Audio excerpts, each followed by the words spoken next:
Welcome to the Way Out Recovery Hour. I'm Bob Sheritz, and a happy Monday to everyone. I hope everyone's out enjoying this beautiful weather that we're having. And those of you that are complaining about it being too cold, just wait a minute. You'll be complaining about it being too hot. I know that's what I go through every year, but I say that because I would like everyone to take a moment. If you have an opportunity, if you're on your lunch break right now, or if you're driving down the road, roll down the window or pull over to the side of the road and just put your face up to the sun and feel how beautiful that feels. If I think a lot of times we forget to take a moment to just stop everything we're doing and realize what a beautiful world we live in. Monday gets a bad rap, and I say this a lot. We come in, people are dreading, oh my God, Mondays, I got the Monday blues, I got this big week in front of me, I got all these things I have to do. And what I like to do on Mondays when I'm in here is to offer you an opportunity to change your perspective on that. It's a beautiful Monday with a bunch of opportunities sitting in front of us and a bunch of really cool things to do. And maybe even more so, the most important thing is all the people that we're going to have the opportunity to sit in front of and have an interaction with.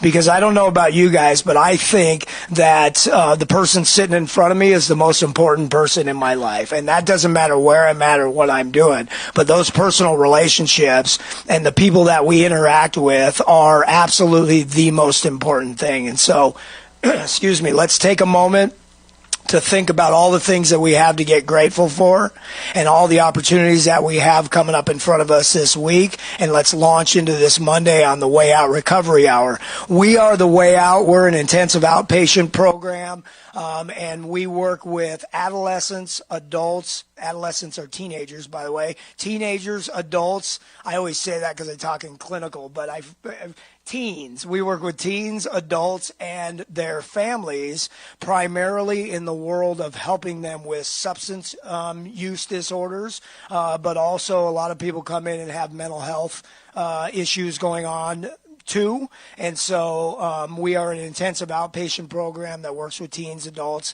and their families. We are located in Santa Clarita on the corner of Plum and Bouquet Canyons. Drop on by and pay us a visit. We're at 28118 Bouquet Canyon. We'd love to have a cup of coffee with you, sit around and talk about what's going on in your life, share your recovery with us, or if you or someone you love is struggling with any substance abuse or mental health issues, please drop by and talk to us and allow us to help you either get help with us or find you a place to get the help that you need.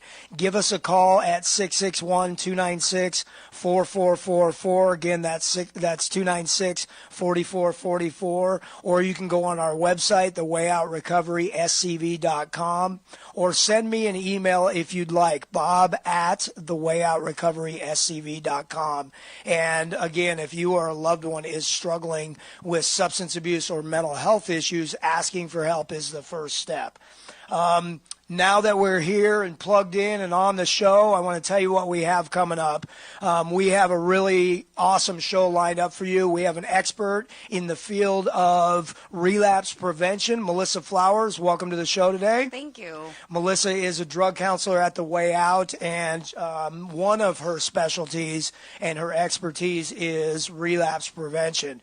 So when we come back after this break, I'm going to talk to you about what real recovery is all about. It is certainly about stopping using drugs, but that's the very beginning step.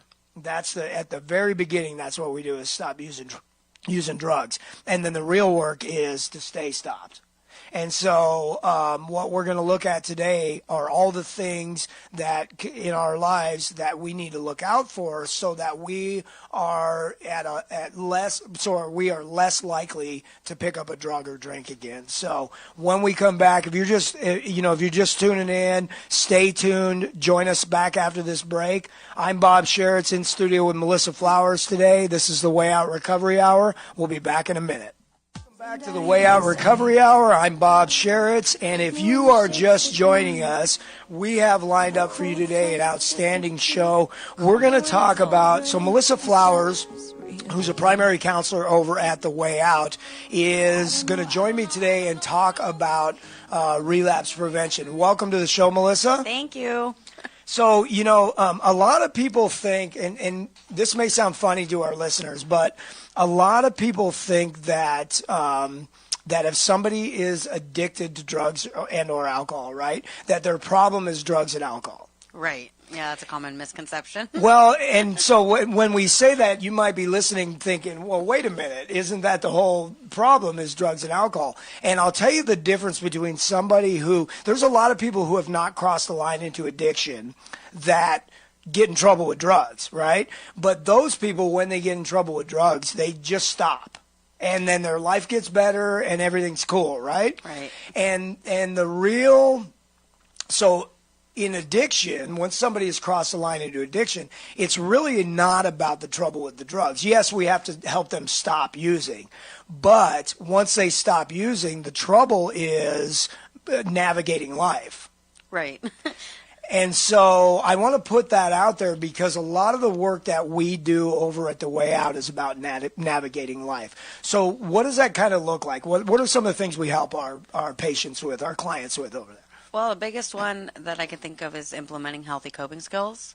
It's important and imperative that when something happens, they have a safe peer group to go talk to, helping them find community support.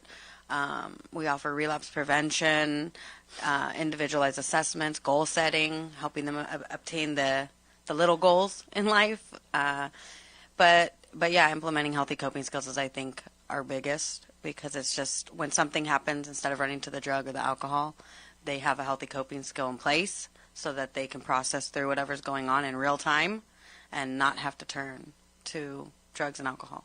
Well, and yeah, thank you for that. And maybe healthy coping skills. It sounds almost like a catch-all or real simple when you say it that way, but that might be everything in what we do, right? Yeah. We don't teach people to run and hide from their problems. We don't teach people to, oh my God, let's go through life with blinders on and never face anything that's going to stress you out, right, or that you're going to struggle with. What we teach is that you can stay clean and sober no matter what. Right. Yeah, that's the biggest thing I think that we do. And so how do we do that? Because people come into the recovery process and they go, oh my God, I have a wedding coming up, or I'm going through this heavy thing, or I have a court case, or I have, I have people looking for me, or I owe money, or my family won't talk to me, or whatever. We come in with a lot of problems that we've incurred as a result of living this life of using drugs and alcohol as the center of our life, right? Right. And so we don't run from that stuff. Right. We have to clean all of that up. And so I'm going to ask you when you come into our treatment center, I'm going to say, let's go face this court date together. Right, exactly. That's a little bit of what we do, but that's probably the biggest part, is that support that we offer to our clients, like going to court with them or having a phone number where they can call somebody. I've had plenty of clients call us at The Way Out and say, I'm going to drink. What do I do? Well, come to a meeting, go, find a peer support group, call me, come down here, come talk to me. And they end up not drinking. Right. For that day, for that moment, And so I think what we offer is a safe space.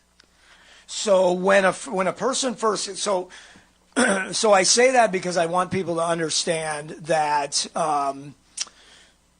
that although the primary goal and maybe the goal is to not pick up drugs and alcohol, like that's the goal, right? So there are going to be some days when the day is really difficult, right? Like it's hard to just make it through the day, right? But what we understand in the world of addiction is that if I can make it through that day without picking up a drug or a drink, right, then it's a successful day because that is the goal. But that's the starting point as well. Right. We come in and we stop using the drugs and now we have to face life. And for some people, what would you say and sort of an average age or a typical age that people have started using drugs at? Oh, I don't know, teens? Yeah. Teens, yeah, that's what I would say. Studies say, and certainly our experience shows, and Yeah. maybe our personal experience, I mean, do you mind if I say that you're in recovery? No, I don't mind. I'm pretty public with it. That was joking. I wouldn't have said that if I didn't know that already. But we're pretty open about our recovery and our personal experience, as well as the experience of the people that we work with, is consistent with what national studies say, and that most drug use starts between the ages of 12 and 17, right? And that's true. Very rarely you get somebody that comes in and goes, I started when I was 30-something. Right. Now, in today's world with prescription medications and sort of the accidental drug addict, if you will, and what I mean by that is like somebody who's never had any drug problems, and then they have a surgery or they have an injury, and they get on some of these strong opiates and they become physically addicted, and then it turns on this whole thing where, oh my God, I got to have more, right? Right. Other than that, most people come in and we ask them, and they're going to say 12 or they've whatever, at least had their first drink or tried something around that age. And it's not out of I used to think, my personal story is I started smoking weed when I was 10, right? And I used to think, God, that's shocking. And when I look at my almost 10-year-old son, I'm like, oh my God. I know. Like I was like, wow, that's young, right? Yeah. But in today's world, or maybe in any world of, maybe it was true back then too, like that's not completely uncommon. Yeah. Well, I'm coming to find that out having a teenage daughter. Right. That is not uncommon, that people are doing, smoking marijuana, drinking, and harsher drugs. She's in junior high. Right. So it's not uncommon, and I was 12 the first time I tried anything. So. Yeah, I almost like to say there's this, and we're coming up, for some people this is going to be right now real home, right? There's this summer between 7th and 8th grade. When it just took off. I mean, I was smoking pot before then, but 7th grade, I was really starting to experiment. Yep. And then that summer between 7th and 8th grade, and anybody who works in junior high school or any teachers or whatever can see the difference between a 7th grader and an 8th grader, right? Yeah. Is if there's drug involvement at that point in somebody's life, that period is really crucial. It's when a lot of it really takes off and where addiction is born in that. You may not see it because they're not getting in the big trouble that you'll get in later on in life. And the point of all that is just to say that when people come to us, I'm going to say, what would you say the average age of people in treatment? In their 20s. Maybe that's what I'm seeing right 30, now. Yeah, something like that, right? So we get older adults, and we also we've got them as teenagers. Young as 14 before, right? Yeah. And so somewhere between 14 and 80, right? Exactly. Most of the people, I would gather to say that probably 50% of the population in any treatment center in the United States is going to be between the ages of about 19 and 28. Yeah. Somewhere in that range, right? So somewhere in there. So let's put it in the middle and say 25. Okay. Somebody comes to us when they're 25 years old, and they've been using drugs since they were 15. Right. You got 10 years of the primary coping skill in their life being let's do something to not make me have to face my problems or feel my feelings, right? And so people come to us and they don't have life skills. Yeah. And a lot of that age group, people are coming at 25 and they don't know how to write a resume. Yeah. Or how to write a check, or how to open a checking account, or how to, apply for college. They just are without this because they've spent a lot of time using drugs. And when you're caught up in that world, you're caught up in that world, right? Mm-hmm. And so the coping skills is really what it's about. If somebody comes to us and they can't stop drinking, or they have severe problems that are above what we can handle, what do we do with that? So we do a pretty thorough assessment coming in. We do. We definitely assess for higher level of care and to meet the people's needs. I typically ask them if they're able to maintain any sense of abstinence from the substance. Can you get a day or two or a week? Yeah. Have you gotten one? Right. Like, a lot of times they're under the influence when they come to meet with us. If they can't pull together anytime without harming themselves, because the first evaluation is obviously a suicide assessment, make sure that they're not a danger to themselves or others. And then for the physical detox, like, are you prone to seizures? Because it's very possible for someone coming off of alcohol to have seizures. And we've recently sent a few people to detox first. And then maybe come back to us. And then maybe come back to us if it's appropriate. Or detox residential and then possibly come back to us. Just because they can't maintain any sense of abstinence outside of a structured facility. So, and so sometimes, so a couple of things to say about that is, there's a common misconception, or maybe it's just because of the social acceptability of alcohol. Right. But when it comes to, so in terms of categories of what's the most dangerous drug, if we just went purely by numbers, not by like severity of the way that you feel, purely by numbers, nicotine tops it all. Right. Right? Nicotine's killing more people than anything else in the world. Right. And people then don't look alcohol. at that.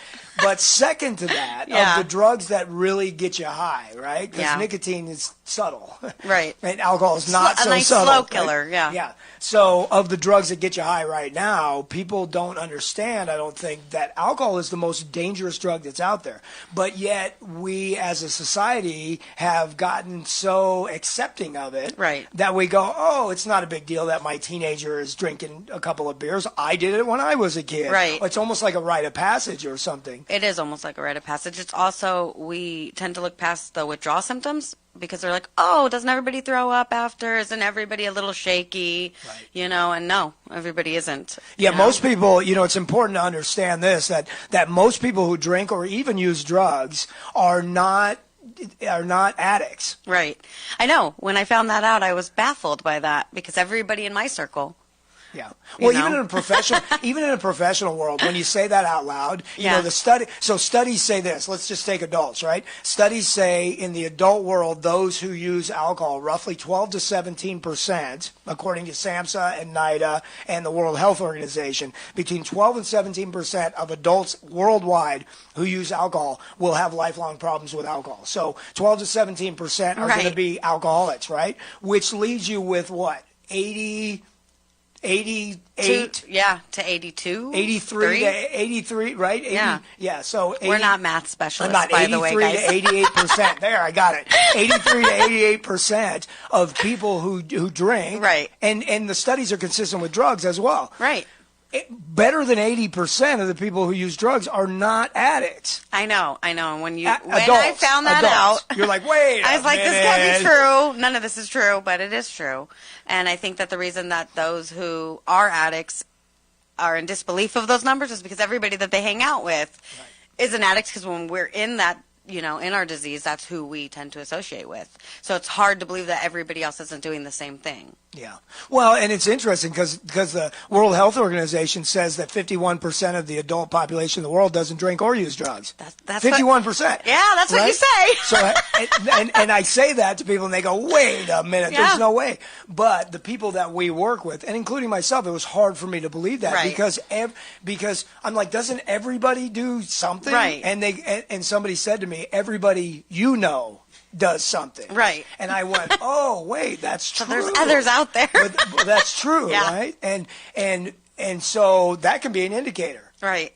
If I can't imagine that half of the population of the world doesn't drink or use drugs, then maybe I'm surrounded by people, you know, maybe I'm in that crowd. Maybe I'm in that crowd, and I might want to take a look at that, right? Yeah. But of those who are in the addiction category, those who will have withdrawal symptoms, those who will not be able to stop on their own, those who will have lifelong problems associated with drugs and alcohol, when you stop using, the most dangerous drug there is to stop cold turkey off of is alcohol. Yeah, I try explaining that to people, and I think they just have such a misconception. You know, if I'm not a heroin addict or I'm not doing these other drugs or I'm not an IV user, then I don't really have as hard of a problem. Yep. And that's kind of the hardest thing to get across to people. Or the occasional binge drinker who thinks, you know, that there's no problem because they only black out, you know, every 2 months. Yeah, well, binge drinking, and there's a lot of studies on this, especially around the college campuses and stuff. Binge drinking is probably the most dangerous because you're consuming large amounts of a drug at one time and then stopping abruptly. And so huge amounts coming in, and then your body stops having it, and that's where the dangers of withdrawal can come in. So in our assessments, we're looking for that. I'm looking for shakiness. I'm looking for puffy red. Right. I'm looking for shortness of breath. I'm looking Right. for sweating. Yep. I'm asking those questions, right? And I'm also doing that in the mental health world, you know. Have you ever thought about killing yourself? Have you Right. ever attempted to kill yourself? Are you homicidal or suicidal? And if any of those things come up, then our job is to get you to the appropriate place Right. where you can be safe. Right. You know, if that's in the world of detox, we're going to get you to a medical facility. If that's in the world of mental health, we're going to get you to a psychiatric facility. And then, but once that is out of the way, Right. and they're appropriate for a level of care, then our real work begins. And that is not stopping using drugs, it's staying stopped. Right. Right. And so part of staying stopped is the world of identifying what's going to put me at the highest risk to pick up a drug again, right? Right. So when we come back after this break, I want to talk about stressors and triggers, and then I also want to talk about what you do with a lot of our clients, which is to take them through the process of relapse. Right. So I'm going to say this as a cliffhanger for those of you that are waiting, right? Relapse on a drug starts way before actually picking up the drug. And so relapse is not exclusively about picking up the drug. It starts sometimes maybe even months before I actually pick up that drug. Absolutely. So stay tuned and come back after the break and you'll hear the things to look for. So if you're in that process leading to picking up a drug and how you can pull yourself out of that with help of other people. I'm Bob Sheritz. This is the Way Out Recovery Hour. We'll be back in a minute. Welcome back to the Way Out Recovery Hour. I'm Bob Sheritz, and if you are just joining us, we have been leading up to talking with Melissa Flowers, who's a primary counselor over at the Way Out, about really the stages of a relapse. So stopping using drugs is the absolute very beginning of treatment. Then we help you navigate life. We help you communicate with your families. We help you, clear up those things that are hanging over your head. We help you, go out and become anything that you want to be and join into the stream of life and enjoy this thing rather than it being a struggle and a hassle and a big pain in the you-know-what. So, that's the closest I'll ever come to cussing. The you-know-what. The you-know-what. And so in doing that, the last thing that we want any of our clients to do is, well, I'm going to rephrase that. I was going to say is relapse, right? Right. However, I'm going to throw a term out there that we'll pick up in about 10 minutes back on. Successful relapse. I say that in the family group sometimes, and they go, what? I'm not encouraging relapse. I'm Right. never going to encourage relapse. But some people have had relapse really solidify their recovery process so that they're like good to go after that because they really Right. didn't take it as seriously until they that relapsed, happened, right? yeah. So when we're talking about, so I made a statement before the break that said that the picking up the drug and the alcohol or the alcohol, picking up the drug. I'm just going to call it the drug. Okay. And people can understand that alcohol fits in that category Right. as well, right? Picking up the drug is the last stage of a relapse. Correct. Yeah. So maybe even months before that it starts, right? Right. So what does that look like and what do you teach the clients that you work with directly so that they can avoid that? So typically when someone comes in after relapsing especially, I'll ask them, what happened? Could you identify, when the thoughts started to change? And they usually say, I don't know what happened. I just picked up. And that's not the case. So I like to sit down with them prior to relapse and maybe even after a relapse and say, somewhere along the line, your thoughts shifted and the relapse took place because it's not picking up. And the answer, I don't know, I just did, while that may be what they truly believe, is not, the case. We don't just pick up. Things start to happen. There are 3 stages to the relapse. So I'm going to give everybody something, right? Okay. If you ever ask anybody a question, they say, I don't know, it means I don't want to talk about it. Right. I don't want to talk about That's it. what it Yeah. really means. Yeah. I don't want to talk about it. Because it's very far and few between that a client will say, well, this happened and then I thought about this. And they just don't know. They're not paying attention to the signs along the way, or they're ignoring the signs along the way. So does it start with a thought process changing or an emotion or a situation or all of the above or any of the above? Yes. It can be any of those yes. things, right? Typically it starts with emotional, like an emotional disconnect from your recovery.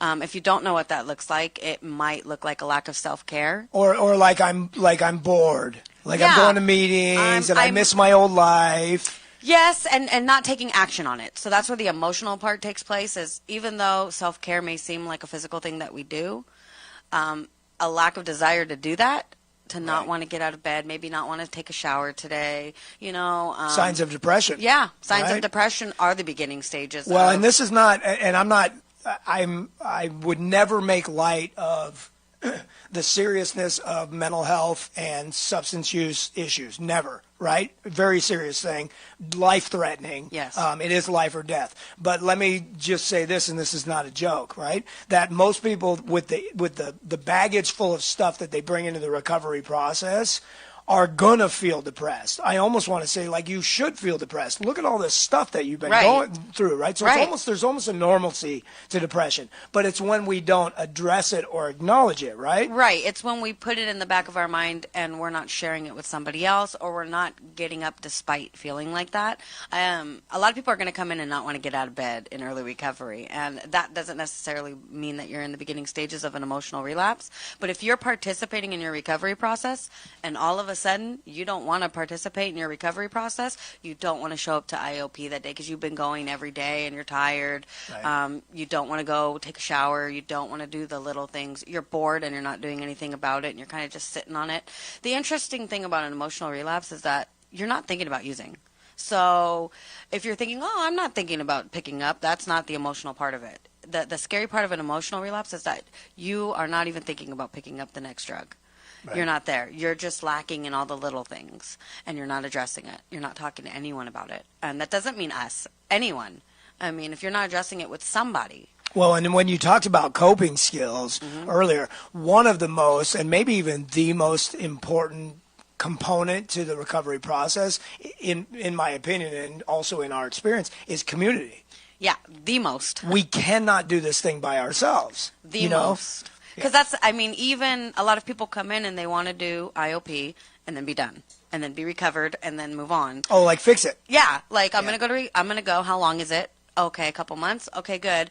And I will initiate, you as well, our other counselor. Why don't you try community support? Doesn't have to be 12-step, but just find a community that you feel supports you. So community support, let's describe that a little bit. Okay. What are some examples of that? So you've already mentioned. So here's one of the things that we encourage, and we encourage this 12-step community, NA, AA, Al-Anon, Nar-Anon, those types of community supports. We encourage that because it's what works best for most. Been around for a long time, but it is not what works best for everybody, right? Yes. And that's where you're going to find like-minded people. So that's why I suggest that too. There's a language. Everybody's talking the same language, right? Yes, and the recovery language. It's easy to identify when you go there. But if that's not for you, I've suggested church or Celebrate Recovery, or for our adolescents and young adults, A Light of Hope. There are other things out there, but you need some form of community support outside of your family. Well, and let me say this. You can get community support in any community, right? Yes. But whatever, here's a for instance. I find a lot of my own personal community support and friendship in the community of runners, right? But you better believe that I'm talking about my recovery openly with my runner friends, even if they're not in recovery themselves. Right. I have to have a community support that allows me to talk about the stuff that's going on in my life. So it can't be just an escape. You know what I mean? Right. Like, I'm not going to join a running club and just run and not ever get to know anybody. Right. It has to be that component of letting people get to know me, right? Right. And that's where 12-step comes in for a lot of people, because they don't want to share that experience outside of the community. Right. But and anybody in a 12-step community is going to understand the moment you walk in the door. You don't even have to say anything, right? Melissa walks in her first meeting, and by the end of that meeting, every woman in the room knows that Melissa's new to the community. Right, yeah. And some of them are going to go up to you Absolutely. and say, hey, I've never seen you here before. Absolutely. You know, here's my phone number. I want, because they get that. Yeah. And I think that that's the misconception, that they want to come to a treatment program and not have to do the work outside of that. Right. And one of the first things, even before I address relapse prevention, is what are you doing for yourself outside of here? Because I've had several people come back who were not doing some form of community support, relapse, come back, and I say, why don't you take some suggestion, go to community support, and they come back and they say, that's what I was lacking. Right. That's what I was lacking. Now I feel part of something, and it's funny because going there while you're going to an IOP is the foundation for everything, because IOP or treatment, residential, whatever it is you're doing is going to end. And then what? So at least if your foundation is set in a community support, then when you transition out, it doesn't feel so harsh. It doesn't feel like you don't have a safe space anymore. It doesn't feel like you have nowhere to go. Right. And so that's why we line that up prior to the relapse. relapse. Yeah, we're talking about aftercare the minute you walk in. Yeah. Yeah, because minute you walk in. The minute you walk in, we're already talking started. about aftercare, because that's important. We're giving you almost like a couple of month really intense course on here's a bunch of tools. Yeah. Right? And Here now we go. And now you got to go live them. Right. Now you got to go use them and practice them. Right. And you can practice a lot of those while you're with us, but there's going to come a time where you're going to be in our aftercare alumni program where you're just going to come check in with us. Yes. You're not going to be coming as intensely as you do, right? And if you have that foundation somewhere else, then yeah, we love for you to come back. We have several people who come back into the alumni and participate. But you have to have your foundation somewhere else. So if I don't have that, so I don't have that, and I got some emotional stuff going on in my life, I'm not telling anybody about that. That's starting to build. Right, and so next it would probably transition over into the mental relapse. So my brain's going to try to talk me into why I'm doing that without telling me that I'm headed towards a drug. Right. So in the beginning of a mental relapse, you start to maybe think about the drugs or romanticize them. What it was like. You might not be thinking about using, but it's starting to play a part. Like, I miss my old friends. Well, and that's important. And that's really important for anybody who's out there in the recovery process to pay attention to, is that your brain. So we're trying to change our thought process inside of the very brain that's trying to talk us into getting back to the drug. Right. And so our brain is naturally only going to go, oh, you remember that time when it was so, exactly. Oh, man, remember how much fun we had? And God, those people are great. And it won't grab a hold of. Right. You remember I ended up going to jail that night, and you remember that those friends are always trying to talk me into that. And if it did grab a hold of that, it would justify it. So well, it was just that one time. Exactly. Like, if we're not paying attention, we can go, I did get a DUI, but I knew I shouldn't have been driving that day. If I don't drive anymore, I won't get a DUI. Well, and I was driving down Soledad at 1 o'clock in the morning. And the cop just happened to be there. I know.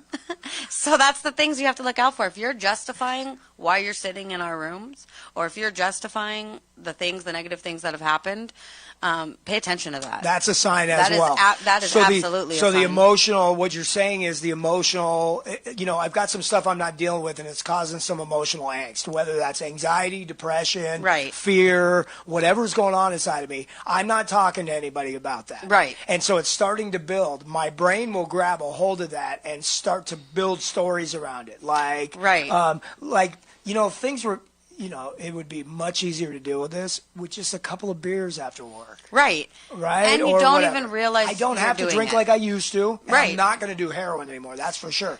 But a couple of drinks. So bargaining is definitely part of the mental relapse, the bargaining. So I have a problem with drugs, so maybe I could have a couple drinks. I have a problem with hard liquor. Maybe if I drink wine this time, I won't do heroin, but, I didn't have a problem with marijuana. Pot's illegal now. Yeah. Those are part 21. Of the... Let me clarify that, yeah. Over 21. But then again, so is alcohol. Over 21. Gotta say that, right? But well, because I have a lot of people. I have a lot of people coming in saying it's legal now, and I'm like, not for you, it's not. Not for you, 15-year-old. Not for you, just like alcohol isn't. That's right. So let's clarify that. And I don't push alcohol on people either, just because it's legal. But, so I'm pretty. Yeah. I know you know this, and anybody, sometimes I'm pretty direct in my treatment approaches, right? And when people will come and this happens a lot, is I'm a heroin addict, or I had a problem with alcohol or whatever, but God, I never had a problem with weed. Right. Why can't I just keep smoking pot? Or just the opposite, right? Is like, I've never had a problem with alcohol. Or I've never done heroin or anything like that. Why can't I, take a couple pills now and again or something like that? Because I've never had a problem with it. And my response is, and I'm not being a smart aleck when I say this, although maybe I am, is that's a great idea. I think I'm going to go use some cocaine today. Well, wait a minute, Bob, you can't do that. I go, but I've never had a problem with it. Right. Why not?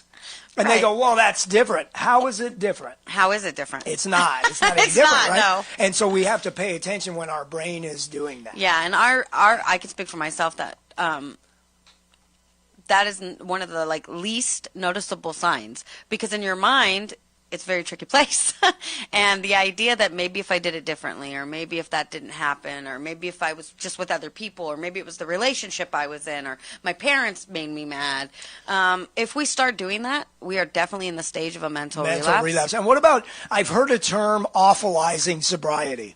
Yes, right? I do a whole group That's on that. That's not a real word, but somebody made it up one time. Yeah. Maybe we should give credit to maybe Bob Tyler or somebody, yeah. right? Awfulizing sobriety. I do a whole group on euphoric recall and awfulizing abstinence. Right. And it's the whole idea of euphoric recall is the idea of romanticizing glorifying the good times, only about thinking the bad about times, how it was fun and you had such a good time, and you kind of push to the side all the negative things or even the thing that brought you into IOP, because something brought you in. Right. And awfulizing abstinence, it's so funny because I tried to Google that word once and I was like, this is not a word. Yeah.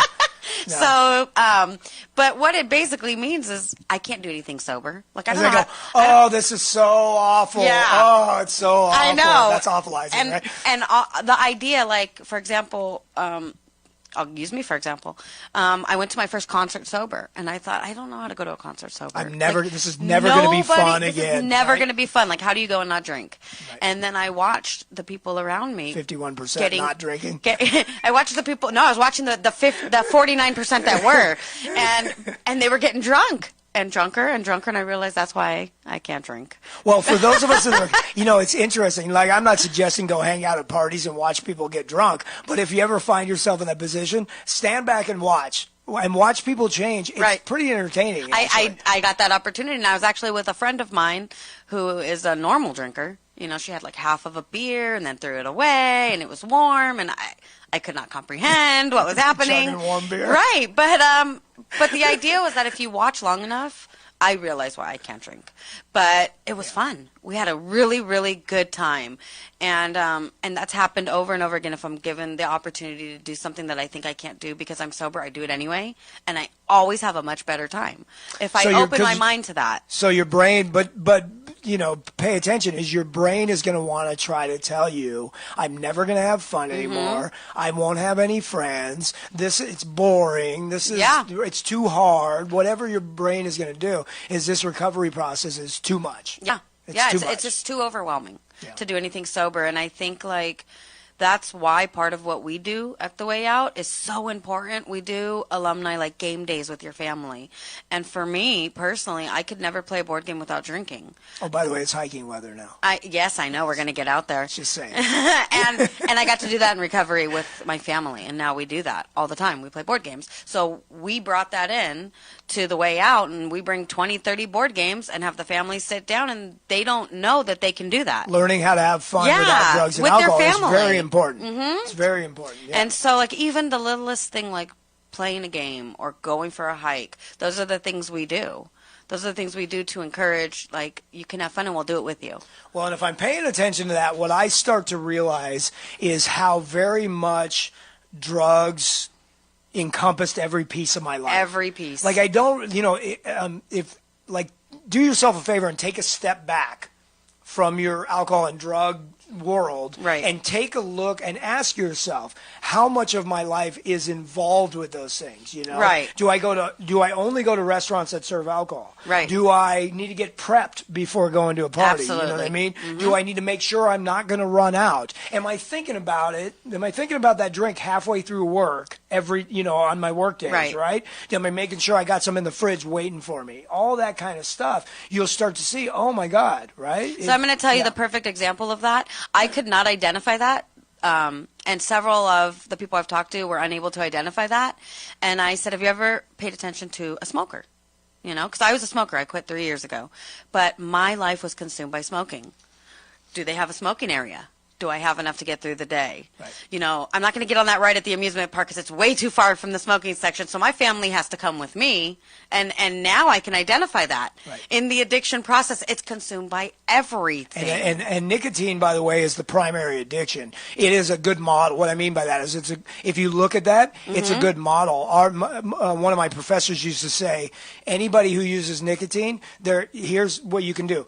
If you could sneak into their house in the middle of the night and take all their nicotine products out, so when they woke up in the morning, I can stand back and tell you exactly what every one of them will do. They're going to get up, they're going to look around, they're going to start to panic, they're going to search through everything else. Right. They're going to end up out on their, wherever they smoke at, looking through the ashtray to see if there's any long ones that they can smoke. Yeah. If there's no long ones that they can smoke, they're going to start looking around for somebody else that smokes so that they can ask them, and they'll go up to a perfect stranger and say, excuse me, can I get a cigarette from you? Yes. Right? It's the model for it. Yeah. And I don't think I realized that in my own life until I took a look at the smoking. Right. Because for me personally, I never took a look at the smoking because I don't get high off the smoking. It doesn't, I'm not intoxicated.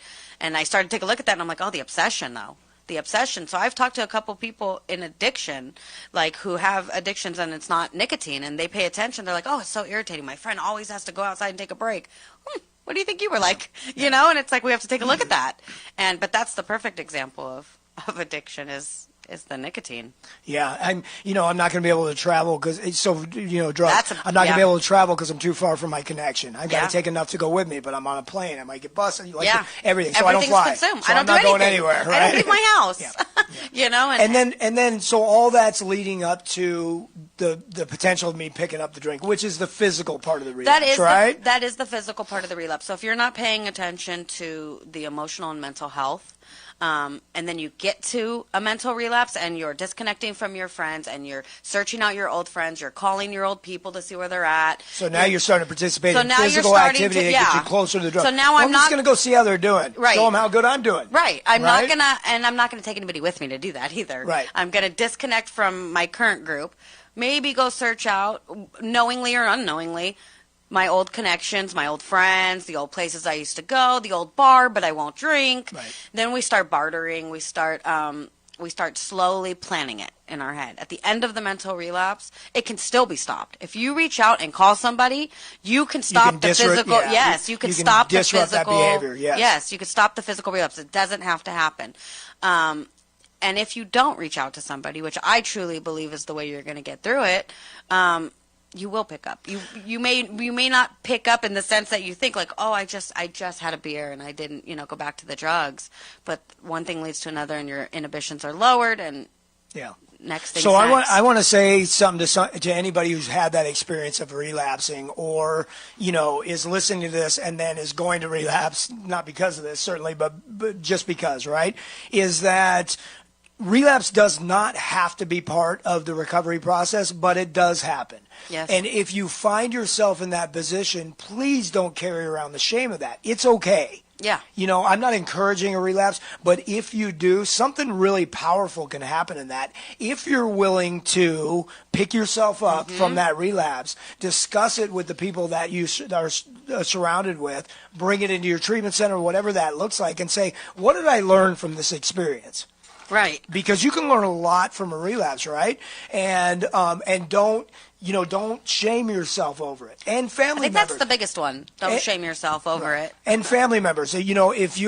So one of the biggest things that we do is teach families about addiction, right? So that they can understand if somebody you love is struggling with addiction and they relapse, please don't get in there and try to I'm going to say shame them, although you may not title it that way, right. But don't get in there and go, oh, you were doing so good and now you screwed up. Look what you've done. Get in there and say, we understand that this happens, and maybe I start to understand the power of addiction. It's way more powerful than people give it credit. So I'm going to say one thing about triggers, and then we'll wrap our show up, right? Is that addiction is such a powerful thing if you've crossed into a line of addiction. And you'll hear a saying that says there's only one thing we have to change in the recovery process, and that's everything. Right? And that can be, when you hear that, you're like, oh my God. That's where the idea of like I'm going to be bored forever. I'm going to have to give up all my friends. It doesn't exactly look like that. What it looks like is that I'm going to have to change my relationship with everything that I've ever interacted with in my life, because everything can possibly be a trigger. Right. If you're anything like me, when I get in my car, I used to get loaded in my car. So I sit in my car and I go to reach in the glove box, and it triggers a memory of what I used to keep in the glove box, right? Mm-hmm. The drug box. In the drug box. There you go. Or when I'm driving down a certain road, or when I run into certain people, or when certain music comes on the radio, right? Do they even have radios anymore? Whatever they that have thing radios. is, right? And so when all of that, we're on the radio right now. Yeah, I hope you have a radio. When a certain song comes on, right, or whatever, it can be a potential trigger for me, right? Right. But it doesn't mean that I got to just go isolate myself and run from all that stuff. Now what I do is I sit in the car with my recovery buddy and I talk about that stuff. Right. And now what happens is my little 12-step book that's sitting in my glove box, now the car becomes a place where I meditate and I read my 12-step literature, and that trigger is not a trigger anymore, right? But I have to pay attention to that. I have to slowly start to change everything into my life to be recovery-oriented, right? To be recovery-oriented. Oh, yeah. So we got a minute left. A word of encouragement to anybody that's listening. I was just going to say, if you're struggling with the idea of relapse or even the idea of recovery, and you're just sitting there and listening to this, give us a call. We're there to help. We're in recovery ourselves, and I personally go to meetings with people and I talk to people. I'll meet you for coffee. Like, we could figure this out together. Right. There's always somebody that you can reach out to. Especially Bob and I, our phone numbers are on there. Well, and one of the things that we pride ourselves on is, we're not, our goal is to get people help.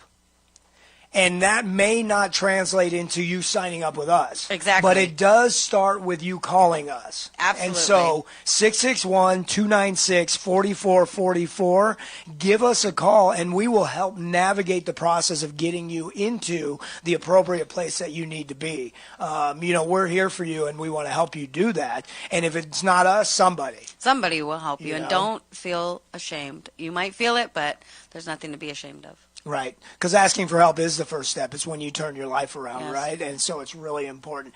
Melissa, I can't thank you enough for being on the show with me today. I get a whole new perspective. I mean, we get to work together every day, and I know how incredible you are and how much incredible work you're doing with our clients over there. And everybody's quality of life that comes through is improved because of their interaction with you, and that is the truth. Thank you. But as I sit on this radio today, I even am more so knowing how awesome you are. Oh, I'm Bob Sheritz. This is the Way Out Recovery Hour. We'll see everyone next week.